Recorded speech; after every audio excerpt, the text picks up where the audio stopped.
Tohir aka, mashinani oldim mana, rahmat kattakon. Toshkent shahridagi DNA Motors avtosaloni mansabdorlari qamoqqa olinganligi ma'lum bo'ldi.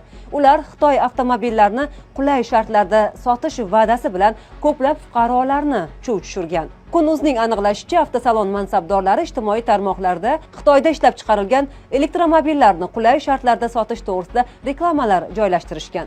Odamlar ushbu reklamalarga ishonib, shartnoma tuzgan va to'lovlarni amalga oshirgan. Avtomobilni buyurtma asosida yetkazib beruvchi kompaniyani tanlashda eng ko'p beriladigan savol: siz aniq firibgar emasmisiz? Avvalambor, hech kim bu savolga "Ha, biz firibgarmiz" deb javob bermaydi. Biroq avtosalon shartnoma shartlarini bajarmagan. Avtomobillar aytilgan vaqtda yetkazib berilmagan. Holat yuzasidan e'tiroz bildirgan mijozlarga esa sertifikat chiqmadi, Xitoydagi hamkor bilan kelishmay qoldik kabi turli bahonalar bilan aldab kelingan.